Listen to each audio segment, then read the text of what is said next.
नमस्कार भक्तों, स्वागत है आपका हमारे चैनल पर।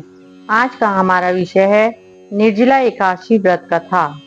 यह एकादशी ज्येष्ठ मास के शुक्ल पक्ष में आती है।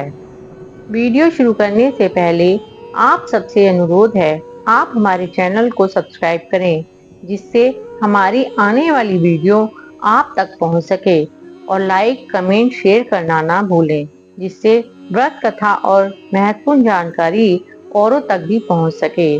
तो आइए शुरू करते हैं निर्जला एकादशी व्रत कथा।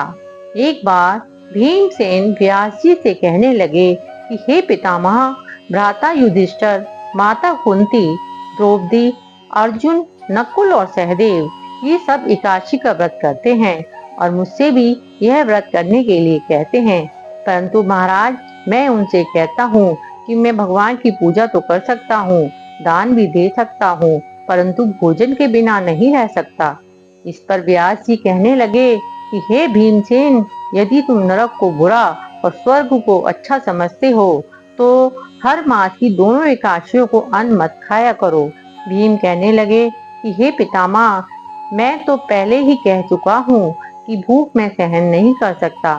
यदि वर्ष भर में कोई एक ही व्रत हो तो मैं वह रख सकता हूँ, क्योंकि मेरे पेट में व्रत नाम वाली अग्नि है, सो मैं भोजन किए बिना नहीं रह सकता।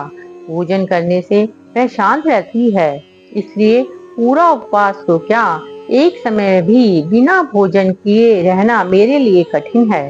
अतः आप मुझे कोई ऐसा व्रत बताइए जो वर्ष में केवल एक ही बार करना पड़े और मुझे स्वर्ग की प्राप्ति हो जाए। व्यास जी कहने लगे कि हे पुत्र, बड़े बड़े ऋषियों ने बहुत शास्त्र आदि बनाए हैं, जिनसे बिना धन के थोड़े परिश्रम से ही स्वर्ग की प्राप्ति हो सकती है।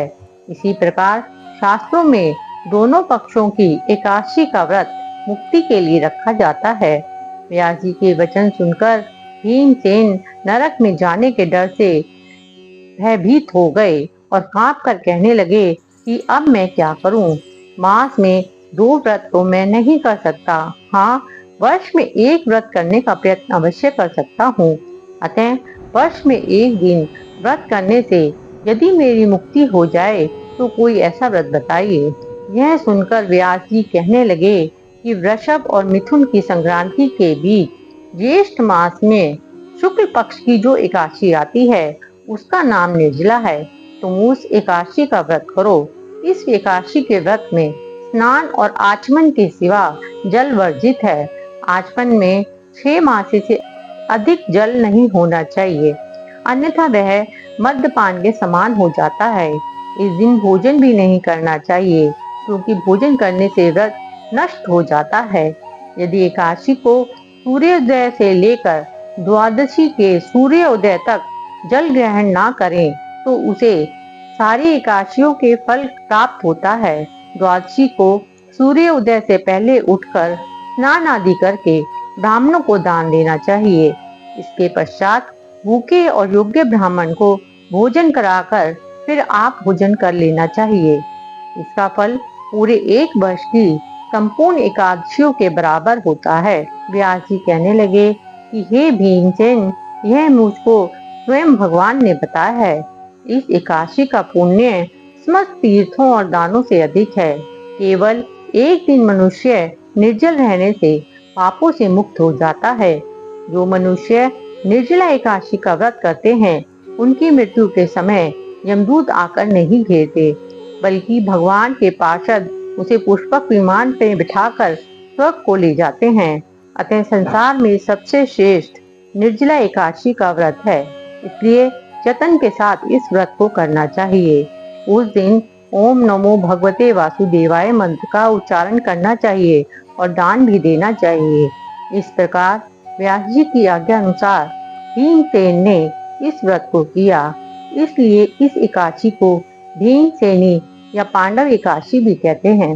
निर्जला व्रत करने से पहले भगवान से प्रार्थना करें कि हे भगवान, आज मैं निर्जला व्रत करता हूँ, दूसरे दिन भोजन करूंगा।